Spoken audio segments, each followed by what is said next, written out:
Baik, Assalamualaikum warahmatullahi wabarakatuh. Kita lanjutkan terkait dengan Cyber Security Capability Maturity Model. Eh, jadi, C2M2 ini adalah sebuah framework gitu ya, untuk menghitung maturity dari sebuah cyber security program. Jadi, mungkin kalau kita bicara positioningnya dari CSF, yang dia adalah structuring of all the whole of cyber security program. Kalau kita C2M2 di sini adalah kita bicara how well we are on implementing those programs. Dan implementasi ISMS itu adalah salah satu programnya ya. Jadi seperti itu. Nah, didevelop oleh Department of Energy United States gitu ya. Jadi ini yang kita harus lihat, dan memang ada fokus-fokus tersendiri terkait dengan OT, critical infrastructure, karena memang domainnya adalah di sana. Nah, ketika kita bicara bahwa tujuannya adalah tadi, bahwa kita ingin melihat kematangan dari sebuah cyber security initiative atau program, dan di sini program ini tidak hanya melulu implementasi sebuah teknologi, tapi juga bisa saja implementasi sebuah sistem manajemen.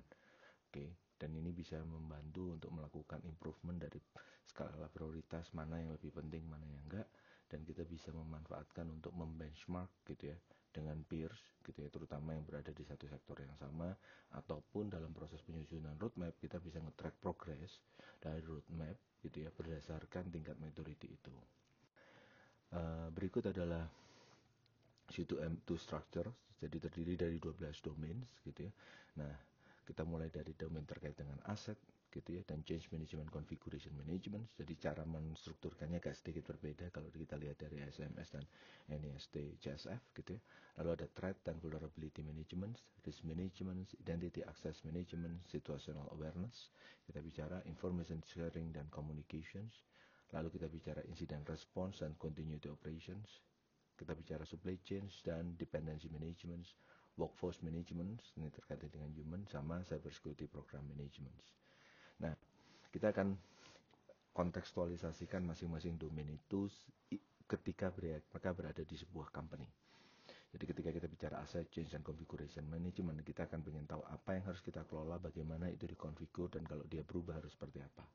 Nah, ini hal yang penting ya. Jadi kita bicara, nah aset ini masalah yang aset ini bukan melulu harus aset fisik, tapi bisa saja aset information, software, dan services seperti itu. Apa ya, kita bicara scoping di sini. Lalu kita biasanya key idea-nya secara generik kita bicaranya adalah kita punya inventory hardware, software, data yang ada di on-prem, ada yang di cloud, ada yang di third party, anywhere. Oke, lalu kita akan mengenforce baseline configurations. Nah, ini kita harapkan ini adalah ada secure by default. Jadi konfigurasi dasar dari sebuah infrastruktur, let's say kita bicara web application seperti apa dan lain sebagainya. Ketika dilakukan adanya change management proses, itu seperti apa prosesnya, bagaimana cara melakukan deployment, bagaimana kalau ada perubahan konfigurasi, bagaimana kita melakukan. Nah, ini. Jadi kalau kita pakai DevOps, maka DevOps itu adalah part of change management gitu ya. Tapi kita bisa saja kita hanya menggunakan change management yang classical, seperti kata kita bicara ERP change management, artinya kita mengimplementasikan ERP ke dalam organisasi secara manual dan bertahap seperti apa.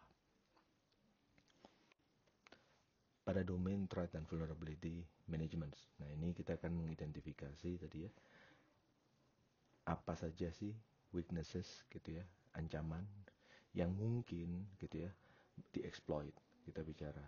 Nah, di sini kita bicara lihat bahwa ada prioritizations, ada bagaimana kita mengadres, atau dalam bahasa ISMS adalah treatment, di dalam bahasa NIST adalah mitigations.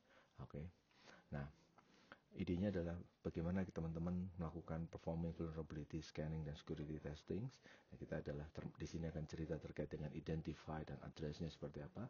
Ada nge-track vulnerability itu seperti apa, apakah dia harus di patches, patchnya seperti apa. Terus ketika kita melakukan prioritizations berbasis resiko, gitu ya, mana yang duluan harus di patch, mana yang enggak. Karena bisa saja Anda lack of resources gitu ya, entah itu workforce, entah itu financial resources atau technological resources.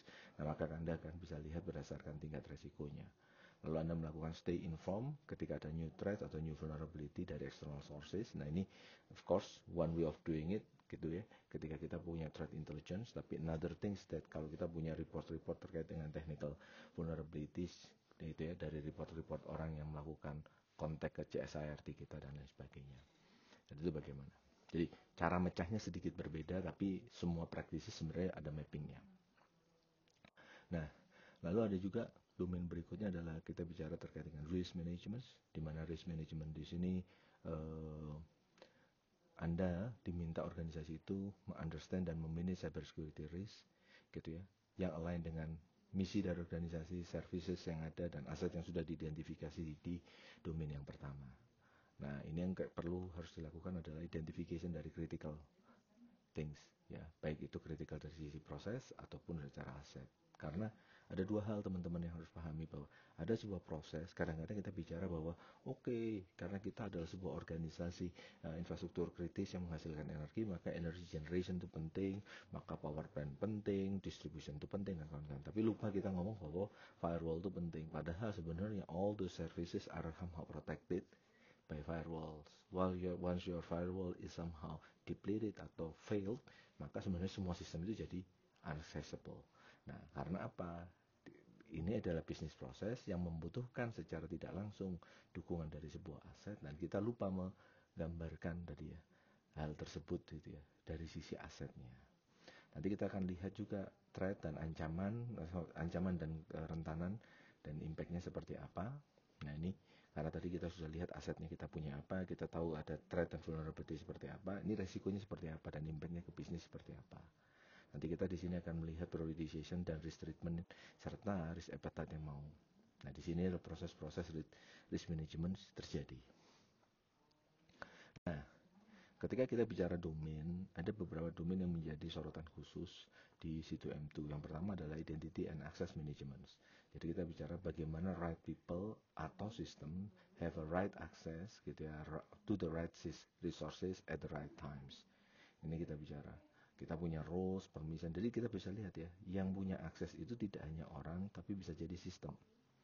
Oke, dan kita bukan define namanya roles, permissionnya mau seperti apa.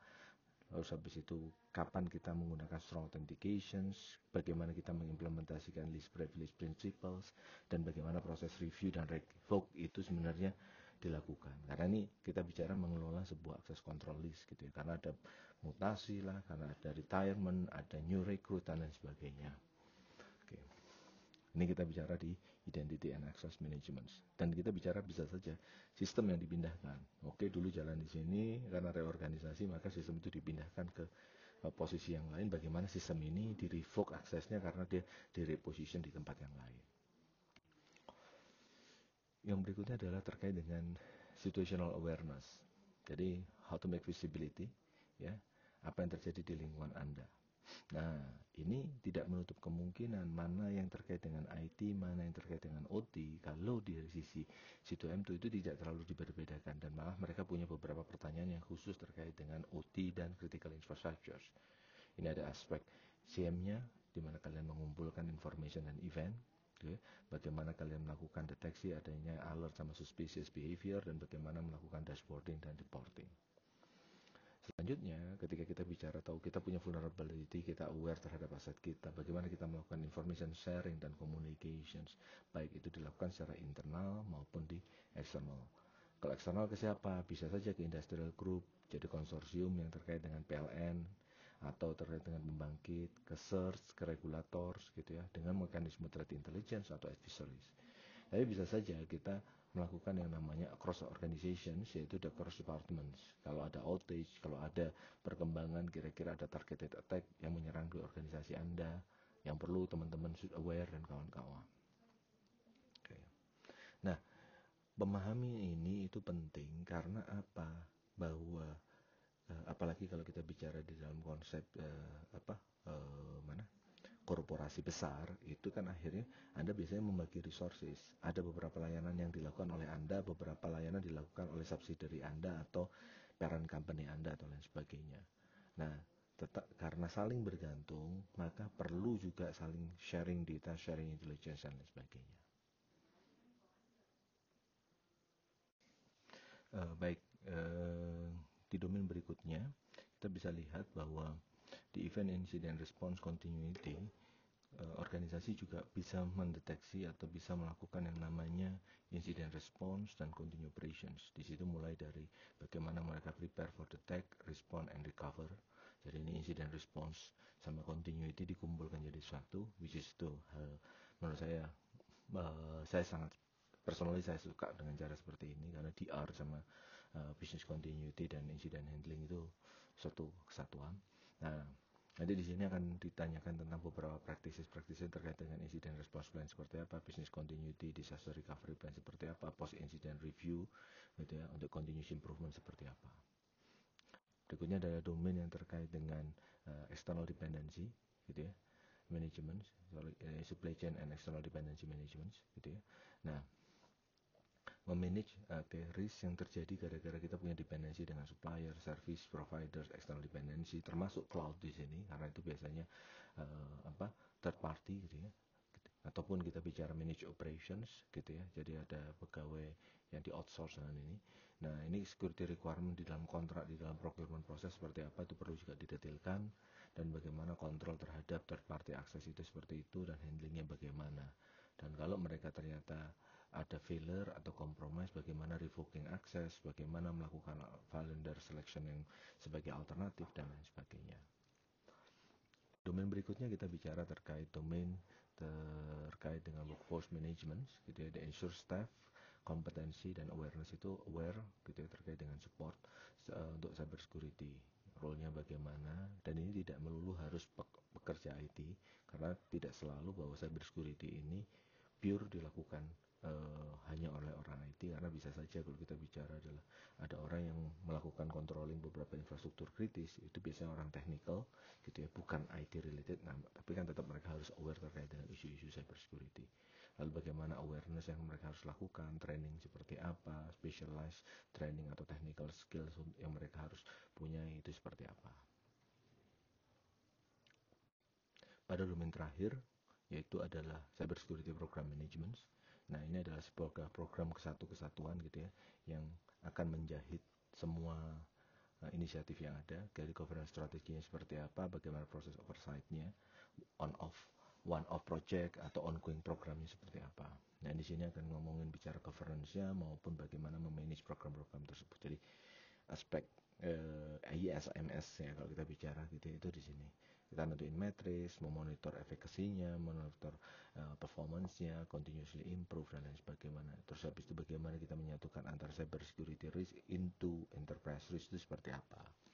Nah, dari ke-10 domain ini sebenarnya akan dilakukan assessment dari level 0 sampai 3. Agak sedikit berbeda dengan ICAS kalau buat teman-teman yang familiar dengan atau cyber security maturity model ya. Kalau yang dulu ataupun kalau yang sekarang itu kemarin kita belajar tentang CSF, gitu ya. Itu bagaimana prosesnya itu akan sedikit berbeda. Jadi yang pertama adalah level 0 itu not perform. Jadi praktisi itu tidak di-perform, ataupun kalaupun di-perform secara inconsistently, gitu ya. Dalam hal ini bisa saja ad hoc atau reaktif, lack of documentations. We handle incident, gitu ya, tapi nggak ada normal prosesnya. Nah, itu level 0. Lalu yang kedua adalah kita sudah memperform tapi masih informal. Modelnya biasanya tetap reaktif dan not standardized dan limit documentations. We have incident. Ini contohnya ya, kita punya insiden ini tapi tidak selalu kita ikutin book by the book. Biasanya ini levelnya adalah ya tadi, bahwa sudah ada institutionalized-nya tapi tidak selalu tidak standardized. Manage itu adalah plan, documented, and manage, di mana dia sudah standardized across organizations dan ada resources yang dialokasikan untuk melakukan hal itu. Dalam konteks incident handling kita bicara lihat itu, kita nge-training orang, ada yang namanya post regular exercise, terus ada post incident report yang selalu diminta dan sebagainya. Lalu yang paling tinggi adalah very very major, yaitu adalah divine, gitu ya.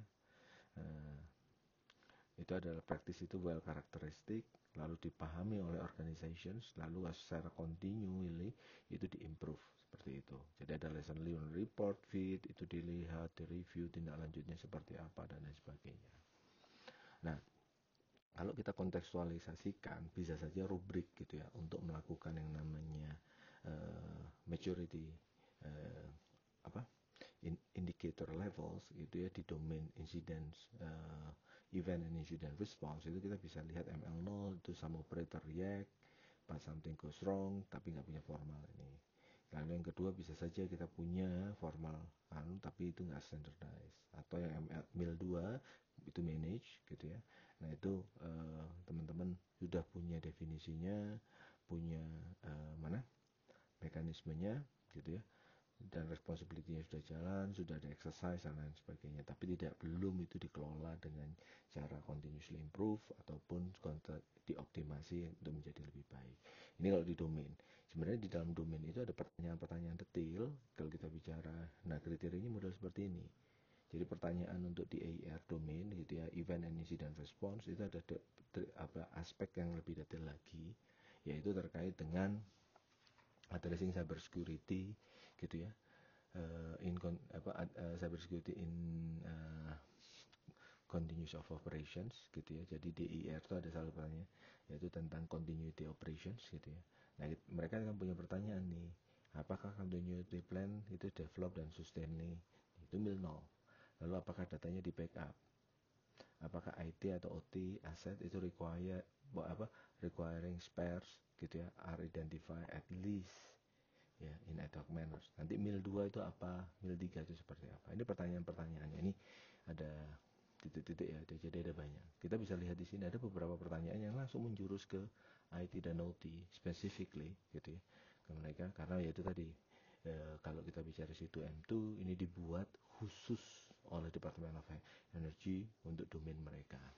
Nah, jadi mengikuti pertanyaan-pertanyaan dari C2M2 buat beberapa organisasi terutama yang bekerja di sektor kritis itu menjadi sangat mudah karena mereka punya IT dan OT menjadi scope bersama-sama. Nah, lalu bagaimana kita menggunakan C2M2? C2M2 itu akan dilakukan untuk baik melakukan self-assessments atau external assessments gitu ya. Lalu bisa dilakukan dengan cara interview stakeholders gitu ya, terus review documentation, lalu mengobserve ini, lalu dia di scoring. Nah, nanti sebenarnya tidak selalu semua harus MIL 3. Anda harus lihat level risk-nya seperti apa, resources yang availability seperti apa. Nah, nanti Anda akan melakukan prioritization, domain mana yang paling kritikal harus dilakukan, dan nanti akan turun roadmap-nya seperti apa supaya ini. Dan harapannya tiap tahun atau tiap 2 tahun sekali itu dilakukan yang namanya assessment untuk melihat apakah cyber security program Anda itu getting better or not, terutama untuk menghitung tadi ya maturity dari masing-masing domain, utamanya adalah domain-domain yang kritikal. Nah, ini yang buat teman-teman harus perhatikan. To wrap this up gitu ya, kita bicara kemarin ISO 27 itu ngapain, NIST itu ngapain, C2M2 itu ngapain. Mereka tidak selalu sama, tapi mereka punya banyak body of knowledge yang sama dengan tujuan-tujuan yang sedikit berbeda satu dengan yang lain. Dan bisa kita buat itu sebagai komplementarinya adalah ketika saya mengidentifikasi apa saja yang perlu, saya pakai CSF. Habis itu saya bikin sistem manajemennya pakai ISMS. Lalu saya track programnya, gitu ya, maturity-nya adalah dengan C2M2. Itu salah satu penggunaan untuk menata ketiga framework itu menjadi satu satuan. Nah, ini sekedar caveat aja lah. Bagaimana teman-teman melakukan gitu ya, atau men-setup sebuah security governance program. Pertama, kita akan nge-establish yang namanya governance structure-nya. Siapa board itu ngapain, executive committee itu ngapain, CISO, security team itu ngapain. Jadi bagi peran. Lalu Anda nge-establish sebuah policy atau standards gitu ya, yang harus Anda establish gitu ya. Contohnya acceptable use itu bagaimana, incident response bagaimana, data classification gimana, access control. Nah, ini penting untuk Anda mengetahui policy apa yang harus ada. Nah, ini kita akan lihat nanti di CSF maupun di SMS, itu akan kelihatan policy-policy apa yang harus di institutionalize ketika kita mempunyai sebuah cyber security. Oke, setelah itu teman-teman akan melakukan yang namanya risk assessment. Untuk ujungnya adalah kita tahu level of risk dan kita bisa melakukan prioritizations. Habis itu kita akan memilih sebuah framework gitu ya untuk mengetahui kontrolnya seperti apa dan itu posisinya di mana. Setelah itu semua beres, maka Anda mengimplementasikan kontrol. Nah, tugas teman-teman semua sampai berhenti di 4 ya. Jadi sampai Anda tahu bahwa posturnya seperti apa, cara mencapai tujuannya seperti apa dan lain sebagainya. Oke.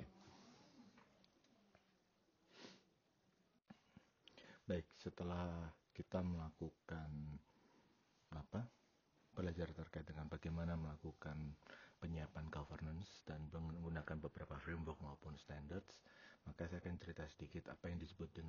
surveillance audit dalam ranah ISO. Jadi di ISO itu ada, saya lupa ISO guide berapa gitu, 9 sekian gitu ya. Itu terkait dengan standar audit.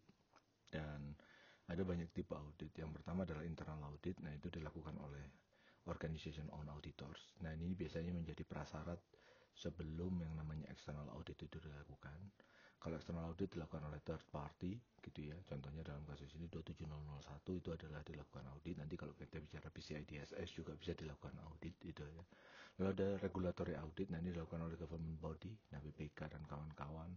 Atau bisa saja kita ada customer client audit, di mana klien itulah yang meminta independent party, third party gitu ya, melakukan audit ke kita. Jadi requestnya dari customer. Nah, kalau kita bicara konteks 27001 gitu ya, certification process itu ketika kita bilang bahwa oke, kita akan kita akan setup ISMS.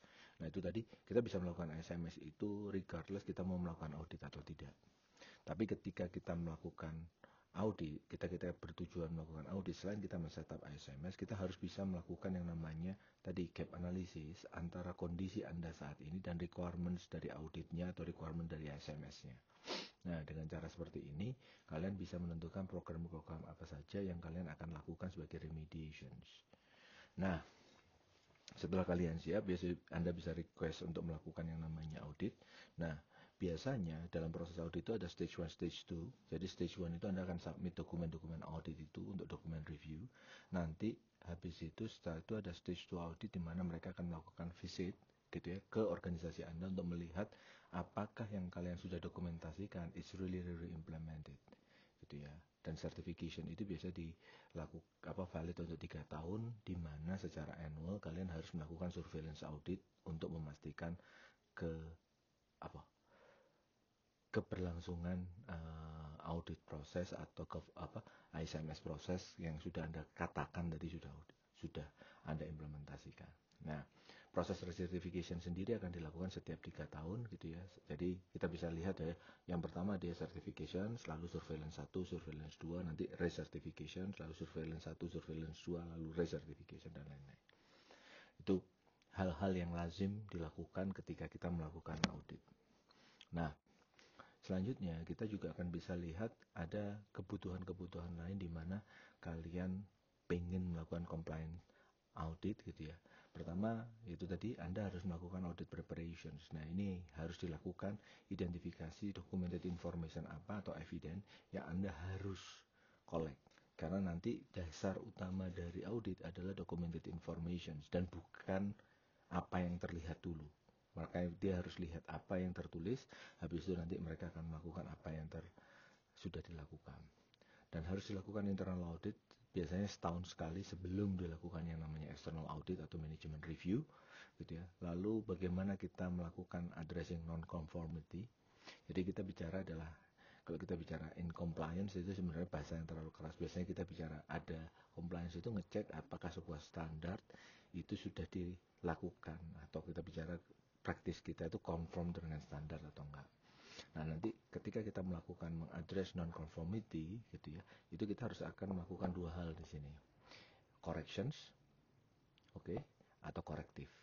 Nah, corrections, jadi contoh, kita punya sebuah requirement, kita bicara bahwa dalam waktu 2 bulan gitu ya, ketika orang dilakukan yang namanya mutasi, maka akses kontrolnya paling lama 2 bulan mereka akan di-revoke dari semua role yang lama. Jadi proses propagasinya SLA-nya atau prosedurnya paling lama 2 bulan. Nah, ketika pada waktu audit atau ketika kalian melakukan review dan ternyata ketika kalian melakukan audit dan ternyata itu bukan kasusnya, maka biasanya itu dianggap sebagai non-conformity. Nah, ketika auditor menyampaikan non-conformity, baik itu eksternal maupun internal auditor, gitu ya, sebagai organisasi, sebagai manajemen, Anda harus melakukan dua hal. Pertama, Anda melakukan corrections. Yang dimaksud correction di sini adalah bagaimana hal yang tadi non-conform itu segera dibenahi. Lalu corrective actions, bagaimana supaya hal ini tidak terjadi lagi. Jadi kalau kita melakukan kesalahan, bagaimana kita memperbaiki kesalahan, dan kita harus juga memberikan sebuah usulan, biasanya nanti ke auditors gitu ya, bahwa bagaimana tambahan atau kita mencegah hal ini terjadi lagi in the first place. Nah itu kita ada dua hal yang ketika kita harus lakukan ketika kita mengadres yang namanya non-conformity.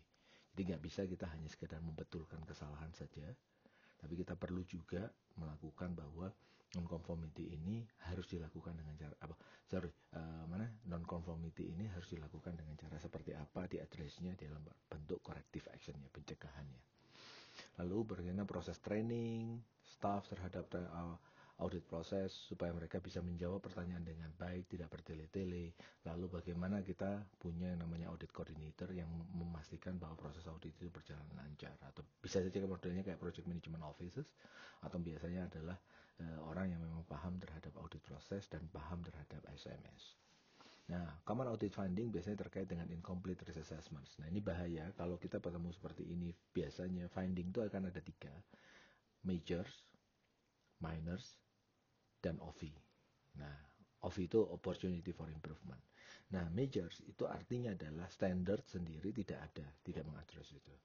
Nah, kalau minor biasanya adalah terjadi non-conformity terhadap standar yang sudah ditetapkan, yang mempunyai peluang bahwa kalian akan punya isu nanti di ISMS kalian. Oke. Biasanya kalau kita punya minor, maka kita harus mensubmit due response kita dalam waktu 3 bulan. Kalau kita punya majors, kita harus menahi dan biasanya kita harus invite lagi auditor itu untuk datang untuk mereview tadi ya, addressing non-conformities itu, dan mereka sure atau tidak. Kalau sure baru kita dapat sertifikat, kalau mereka nggak sure kita perbaikan lagi. Seperti itu. Beberapa hal yang contohnya Aviation Security Awareness Training, artinya Anda nggak ngetrain menjamin kompetensi dari kru dari SMS itu gimana. Dan kalaupun sudah melakukan training, kalian nggak melakukan evaluasi tentang efekasi dan efektivitas dari training tersebut. Atau kita bicara incident response documentation-nya itu inadequate. Atau polisinya, kita janji bahwa polisinya diupdate tiap 3 tahun, tapi ini sudah 5 tahun nggak ada update-nya. Walaupun yang disebut sebagai update, itu kalian biasanya kita nggak bilang bahwa kita akan mengupdate policy ini, tapi kita bilang policy ini akan direview setidaknya 3 tahun sekali. Nah itu harus ada recordnya. Walaupun ternyata hasil reviewnya menyatakan bahwa policy ini adalah masih relevan dan tidak perlu ada yang dirubah. Jadi harus ada MOM-nya yang menyatakan seperti itu. Nah, jadi salah satu gold standards dari sebuah compliance. Jadi kalau kita bicara kenapa kok security harus security compliance. Jadi supaya kita bicara bahwa ini bisa menjadi standar dari organisasi. Gitu ya. Jadi kita bicara sebenarnya compliance itu bukan hanya membuat organisasi aman, gitu ya, tapi kita bicara security assurance, gitu ya. Jadi memastikan bahwa ada keterjaminan, ada penjaminan supaya selalu aman, karena sistemnya terbentuk seperti itu. Nah, untuk mengakses apakah kita sudah punya good practices untuk security assurance, maka salah satu instrumennya biasanya kita akan melakukan yang namanya compliance audits, gitu ya. Nah, challenge dari menginstitutionalize ketika kita bicara compliance di sini, ini kita bicaranya adalah security compliance ya, tidak compliance in general, gitu ya. Yaitu kadang-kadang kita aware bahwa multiple overlapping requirements itu sering kita muncul, oke.